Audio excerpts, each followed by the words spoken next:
Hello, good morning. Hello, good morning. Can I speak to Thora, please? Yes, speaking. Hi, Thora. This is Aldwyn McGill calling in connection with Move Love magazine, and I'd like to get some information if you have a little time. Yes, I do now. Okay. First, I'd like to ask you, were you born in Morvant? No, I wasn't. I came to live in Move as a teenager. A young girl. Okay. So you in one of the early subdivisions, I guess in TUCCO, one of the extensions of Morvant. Yes, and we were not the original owners of the house. We were the second owners. Yeah. So my dad bought it over from the original person, and that's how we came up here. We came up from Woodbrook. I was born in Woodbrook and attended school in Woodbrook. And even after I came up to live in Morvant, well, I continued to attend St. Teresa's in Woodbrook. Okay. At that time, St. Teresa's was an intermediate school called Holy Faith Convent. On Petra Street, St. Teresa's Intermediate Girls' School. Okay, is that primary? Well, you had primary, and then you had the secondary part called Holy Faith Convent. Okay. Because the nuns ran that school. Oh. Holy Faith Convent, Woodbrook. Okay. So from there, so when you came to Morvant, what age did you come to Morvant? When I came to Morvant, I was already 12. 12. And how did you like the adjustment to Morvant come from Woodbrook? Well, it was quite different. It took a lot of getting used to, because the only difference, though, we had more children here. Even though I had, family, cousins who lived in the same yard with me, when we came to Morvant, there were more children my age on the street itself. That's a good thing. And because of the way the houses were, the children were all, mixed and mingled quite freely around. Well, that's a nice start.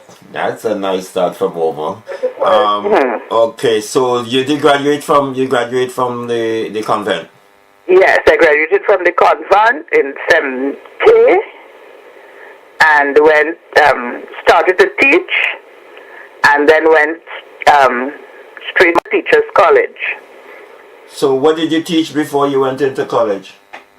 Well, I taught at Barataria Boys RC School, so I was a primary school teacher. So I taught for 1 year. Okay. At the time, it was Barataria Boys RC. So like Gracie Smith, you guys got the early culturalization with boys. Yes, yes. How was that for you? Well, that was a shocker to me, in that I remember I came from an all-girls school. My primary education was all girls. My secondary education was all girls. The one aspect of it, though, there were girls in the infant department of the school. Okay. So there were girls in the first and second year. And I taught the second year class. But the rest of the school was only boys. And that was a big shocker to me, because I hadn't interacted with so many boys before. So that took a little adjusting to me. When I say I didn't interact with them, remember, now I'm a teacher, and they are pupils. Right? But I was able to cope, and I think I did a fairly good job, because up to now there are some of the boys who still, big young men now who call out to me and so. Good. So after training college, so that was that different? Was that Mausica, or was that That was Mausica, so it was residential. Okay. All right. So when I left college in 74, that is when I became a true Morvant person, because I came to teach now in St. Dominic's RC in Morvant. Okay. Morvant RC. Alright, so I lived in Morvant and I taught in Morvant, actively involved in church and all the cultural whatever in Morvant. And how was that? I mean, we know the rivalry was Morvant Anglican. Well, yes, yes. Yeah. But that the rivalry was friendly rivalry, I would say, because we had a very close tie with the teachers there. Okay. You know, we had a vibrant Friday afternoon line, and we would sometimes go down to, well, Anglican will come up to RC, you know, and those kinds of things would happen. There was also Lower Morvant. We didn't interact much with Lower Morvant or Chinapoo. I don't know if it's because of the proximity of the two schools. Okay. So even though there was rivalry, it was friendly rivalry. Okay. Who was the principal in the Anglican school at the time, you remember? I think it was Philip. Oh, okay. Right. I think so. I am not, don't quote me on that. I'm not sure. Okay. But the time when I came up to Morvant, it was Randolph Natu was the principal of Morvant RC. Okay. So, I understand you have a heavy, very full, accomplished background, and you're a very active person. So, from the teaching. Okay, so in the school, the first thing I got involved in was the Cub-Scouts. One of the, okay, let me put that. From the time I got into the school, I started the folk choir, because coming out of Mausica with a background of folk and culture, I started the folk choir, and I started to do a lot of choral speaking with the children. Then, one of the teachers who ran the Cub-Scouts, they were training for a function, and I trained them in the choral speaking, and she eventually she fell ill and wasn't able to take them. So I filled in for her, and after that, I joined the Cub-Scout as a Cub-Scout leader. And I stayed in the Cub-Scouts, and I, rose to the rank of commissioner of Laventille Morvant, and then of Morvant when they divided the two parts. Okay. So in that way, I interacted with a lot of children in the Laventille Morvant area. So there was a Cub-Scout pack in Morvant Anglican, and that caused the togetherness too. Morvant Anglican had a Cub-Scout pack. I remember theirs. Yes, and we had a Cub-Scout pack. There was one at Lower Morvant also. So that the children interacted a lot when we did our parades and a church parade. We attended church every month together. So that was a big thing at the time in Morvant. So when you say you attended church, in terms of all the schools or just for yes, all the Cub-Scout units attended where? Attended service once a month at the different. We went to the Anglican church or the Catholic church. Okay. So we alternated. So that was a big thing for the children, because we would meet. So where was the meeting place? Either the Anglican school, if we were going to the Anglican church, or to the Catholic school, if we were going to the Catholic church. Well, Thora, that is new information. I knew about the Cubs. I used to see it in the Anglican. After school, I used to see them doing the drills and stuff before. Yes. Another thing we used to do is, there is the Laventille devotion. Yeah. We would meet and we will march through Laventille Road up to the devotions. The commissioner at the time was one lady called Hetty Holmes. Okay. Hetty Holmes ran the one down at Lower Morvant. Yeah. Miss Myers, I can't remember what her first name is. Gracie. No, not Grace. No, not Gracie. Okay. No. Or Florence? I can't remember. I can't remember her first name. Yes. I might see it somewhere if I have it in some one of my notes. Yeah. She ran the Anglican and I ran the RC. So we would meet and the children would march with their flags through Laventille, that is Laventille Road from Chinapoo side. Yeah. Straight up to Our Lady of Fatima. Okay. Those were the days when we could do that. Okay, we'll get to these days. We're coming up. So what's your progression from the? So then I was involved in the Cubs. So that was the first thing. Then I also got involved in the Child Welfare League. What is that? They needed the Child Welfare League was an association of mainly women who it was an affiliate of it operated out of the health center, and it operated to give young mothers information about the welfare of young children. Okay. So I was invited to join that, to become the secretary, to help them, just to organize. Also, they needed somebody at the time. So I joined that, and eventually rose to become the president of it, and stayed with them for quite a number of years. So in that way, that is how I interacted with so many people in Morvant. Yeah, because your name been called in a lot. So, did you finish your career in teaching in the Morvant St. Dominic's, or did you? Well, no. I taught at St. Dominic's in Morvant for 23 years. I taught the common entrance class.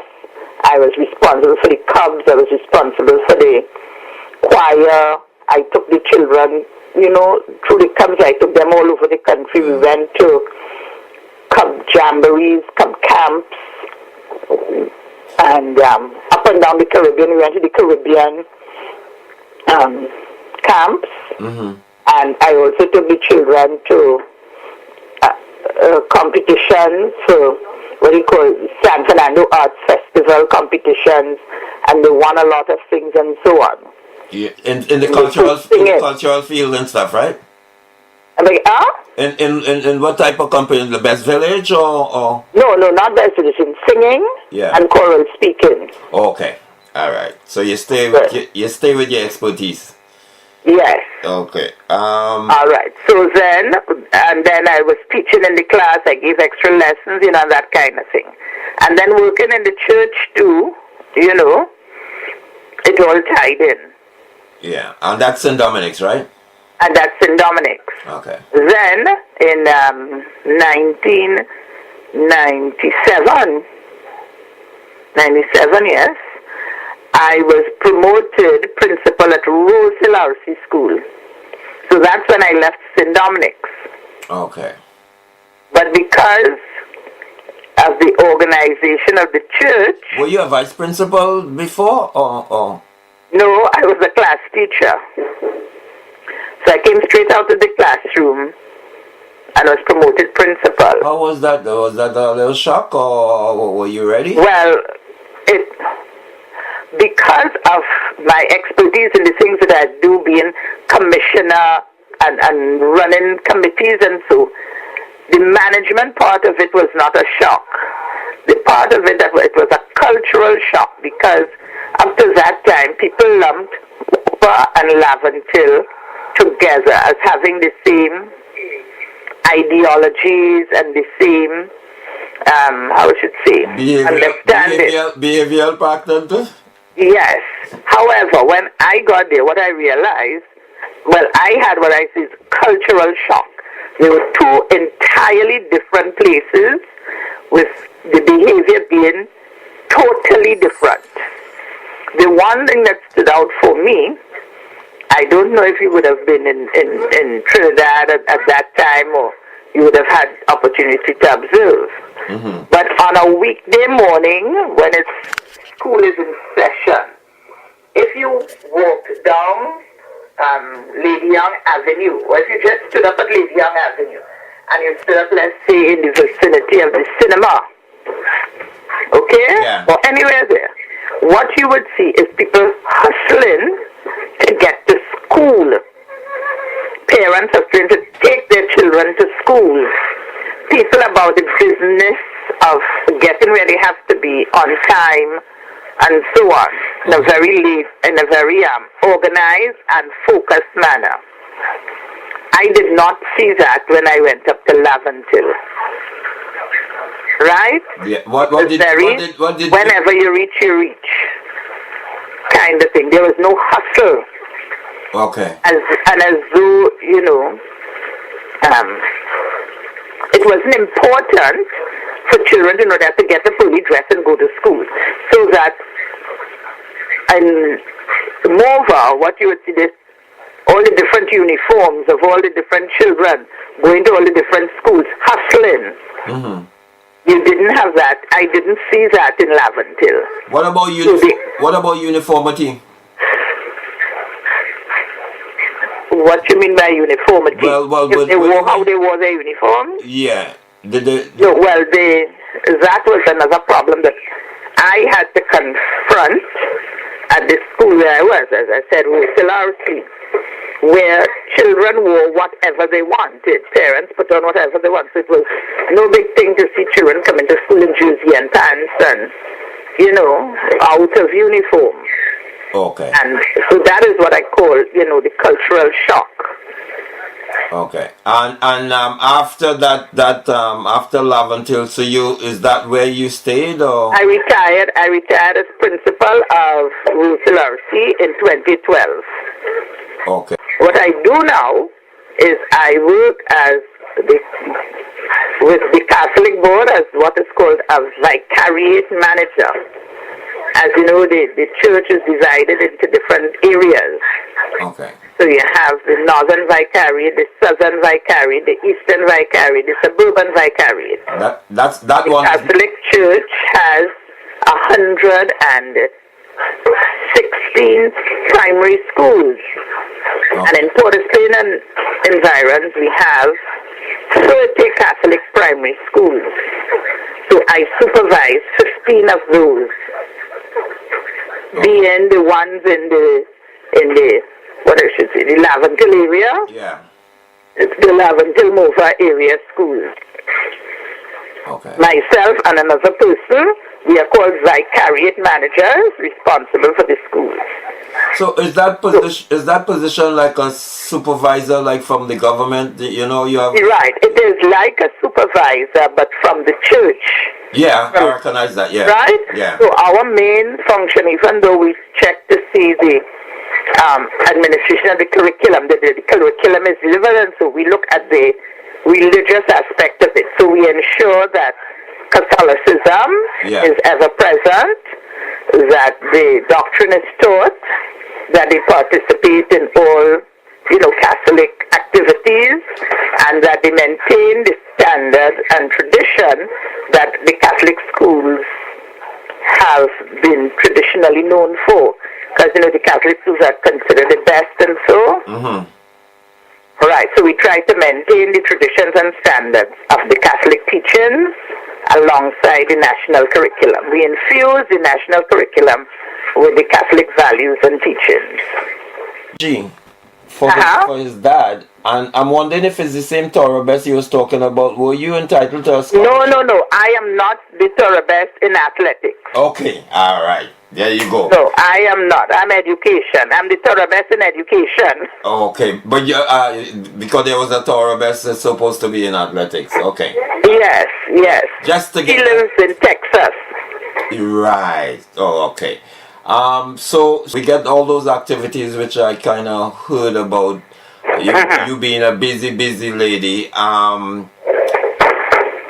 What you think of you just mentioned the cultural difference with the Laventille and the Morva. What in coming back to Morva, what causing this degradation? Well, remember the how should I say? They were settled in two different ways, Morva and Laventille. No, but I'm just dealing with Morva now. I want to know what caused from my time in Morva, and that's why I came back and did 5 years at the Morva Primary School in the football to get something going. There's a sort of neglect, I don't know what to call it, but there's a structural problem when it comes to organizing things in Morvant. All right. I think some of the community spirit has been lost over time with the migration of people out of Morvant. Because, truth be told, there are a lot of people who came into Morvant through the, decanting of downtown. Yeah. That's how it started. You know, it was considered a great and wonderful thing to get a house in Morvant. Yeah. But then it reached another point where other places opened up. Morvant started to be considered low class. And so a lot of the people who started off in Morvant, they also left. Right? And certain things did not continue. For example, like the Morvant Welfare Association, when they built the community center. Correct. And had the debating clubs and all that kind of thing. That didn't come down to the next generation because, again, with technology and that kind of movement, it could not have been sustained. Well, I would think the demise of the community center did not help. Well, this is it. And there was no one to see. Some of the older people held on for so long they did not pass it on to the younger ones. That drive for a community center, they did not see that as important. And then culturally, people started where before they had free times in the evening. The younger generation did not have that free time because they were looking for academic improvement. So everybody went off to evening classes and went off to UE in the evening and so on. That's true, yeah. Right? Yeah. So that there was no one to fill the void, and as the older people died, those things died off. Right? Yeah. And with the modern technology, and so it wasn't seen as important, that was seen as old thing and so on. I remember that they had a vibrant Best Village. Group Mover went up a couple of times. We went up to Best Village. Okay. But you hardly can get people now to come out and do that because, number one, everybody is studying, and number two, people are afraid to come out at night because of the crime situation. But isn't there a third part to that? Isn't there the Best Village, isn't that discontinued? No. It still goes on? Best Village goes on. Up to now, I judge Best Village every year. In all the disciplines? I beg your pardon? In all the disciplines, all the different cultural categories? Yes. They don't have the football. It is my hope to get on to people like Campbell and St. Bill, so that they could pass on what, when the community center opens and they could get back into doing the community plays and that kind of thing. But you see, the lack of community center furthered the disintegration because there was nowhere for people to meet. Yep. And do the drumming and do the rehearsal of plays and so on. Yep. That's what I say. Right. So what you're still busy right now? I mean. Well, yes, I am. Well, for the last 10 years or more, I have been on the Junior Calypso Committee and of TUCCO. Well, it was National Junior Committee before, and then since TUCCO took it over, it's the TUCCO Junior Committee. So I'm responsible for Junior Calypso. So I run the TUCCO Junior Calypso competition. When you say run, you organize it, or when you say run, you bring in the competitions, people will come through you in terms of applicants, or is it already structured? Yes. So this is, we have a committee of 13 people, a national committee of 13 people. Each zone is represented on the committee, and we have preliminaries, semi-finals every year. We just had our big prize giving, where we select the Junior Calypso Monach. In addition to that, we have what is called a roving tent. So that takes up, even though it's a seasonal thing, it takes up a lot of time in the planning and execution of it. Okay. And what does that is what I am involved. So every year, if you come down at Carnival time, the Monday before Carnival Monday, we have the finals in the Savannah. Okay. And we take, and before that, from January to whenever Carnival is, every week we go out to different schools all over the country and we have at least 10 to 15 children who perform with a live band. You know Kelly Green? Yes. A mover boy. Yes. Kelly Green is our band, and we go around the country performing for schools. Yeah. Just for information for the public, what does TUCCO stand for? Trinbago Unified Calypsonians Organization. Okay. So you're the you said you. I am chairman of the TUCO Junior Calypso Committee. Okay. All right. There we have zones: Tobago, East, South, Central, and North. And well, that's kind of. That's a kind of seasonal, certain parts of the season around Carnival. So during the year now, you still do have the schooling, or what do you do? Yes, so during the year, so once we have a rhythm. Once the Junior Calypso prize giving is done, so we had the competition. We had the prize given 2 weeks ago.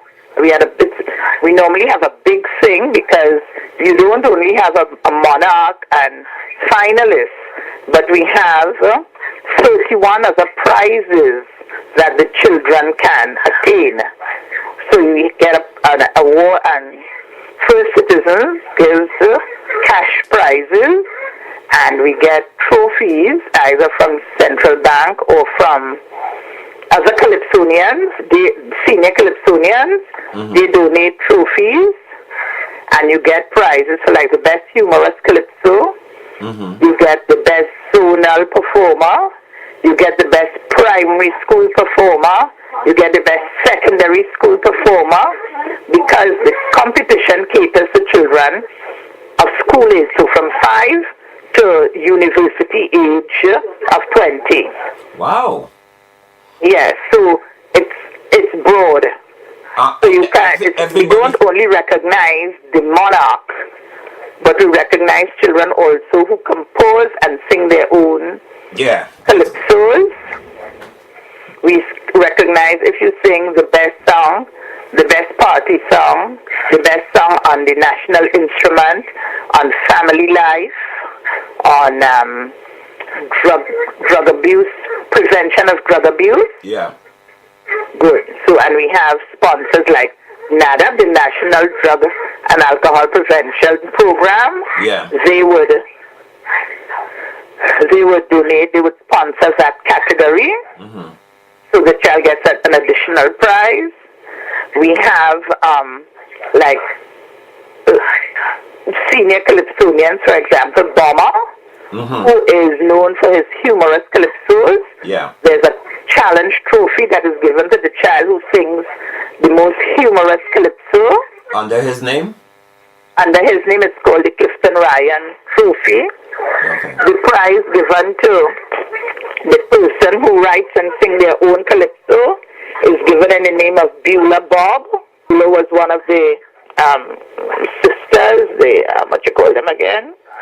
With singing Sandra. Yeah, United Sisters. Okay. So, and she was one who wrote calypsos and wrote for the children. Okay. So it is given in her name. Last year, we instituted a new challenge trophy. The category was always there, but we have named it because one of our committee members died. She was a school principal, Francesca Russo. And so now we give the best primary school performer the challenge trophy in her name. Okay. Right? Yeah. So after the prize giving is done, we now prepare for our vacation vacation camp. We run a 10-day vacation camp during the July-August vacation. It will be the first 2 weeks of vacation where we expose young Calypsonians, young people. You don't have to be a Calypsonian, you just have to have an interest. Mm-hmm. And we introduce you to the history of Calypso. We introduce you to composition. We introduce you to music. So we do that for 10 days. So that is what we are planning and preparing for now. Did you have this interest when you were small? Huh? Did you have this? Did you have this interest when you were young? Or this something you just see a need in the culture to develop the culture? Well, I was exposed, I should say, to the culture from the time I was young. And I suppose it just evolved. Okay. You know, okay, when as a teacher, you exposed to all kinds of things. And when they wanted teachers, when the National Carnival Commission was, organizing for junior carnival. Now remember, we have the senior carnival and we have the carnival where the Saturday before we take part. So school children mass, they would call it. That's the Saturday. And they have the junior panorama and the junior calypso. Right.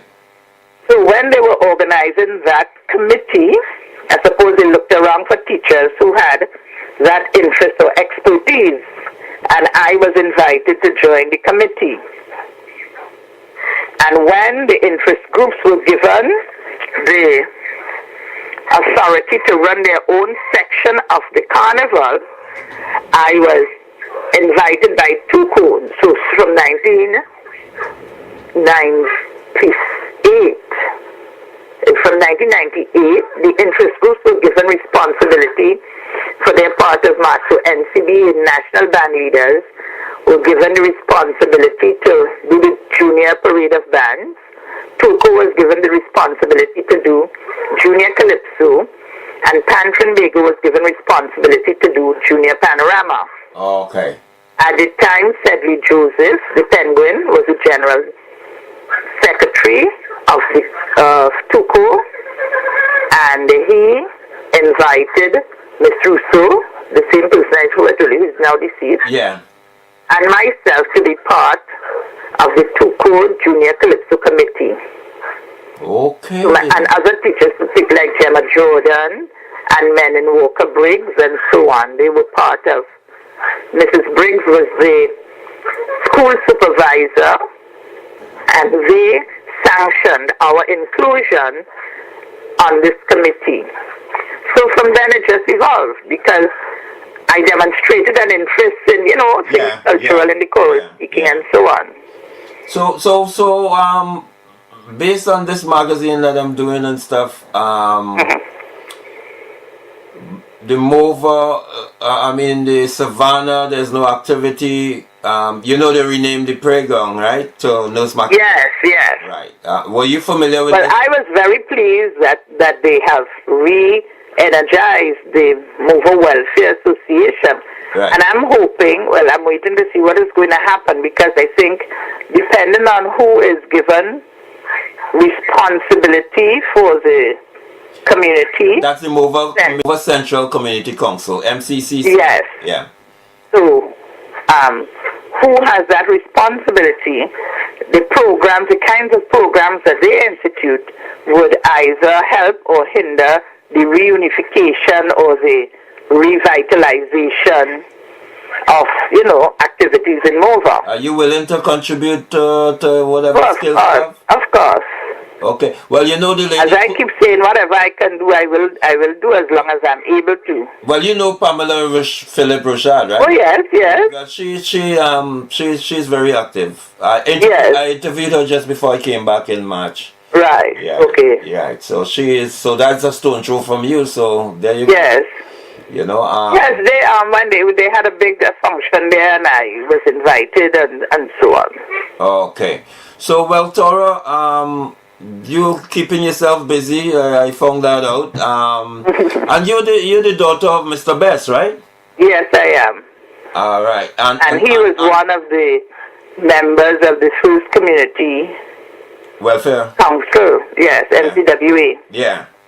Yeah, I remember the name. There's a big... Yes. And is Sarge your brother? Yes, he is. Yeah, I found that out only a couple of years ago, you know, 2-3 yes, years ago. Yes. Yeah, Sarge, yeah. So, well, Thora, I don't know, I think we covered just about everything. Thora, I would like to thank you for giving me the information and giving me the time. And I wish you all the best in your endeavors going forward, all good health and everything else. And hope to see you as one of the contributors to the removal of, unification and mover again. Well, I thank you. I'm pleased that, I was recognized as that because, when you're doing things, you don't do it to be recognized, so you just do it because you see a need, hold up, feel that you could help, you think, your knowledge and expertise could be used, so you just do it. So it is flattering to know that I was called and identified as somebody who has contributed. Yeah.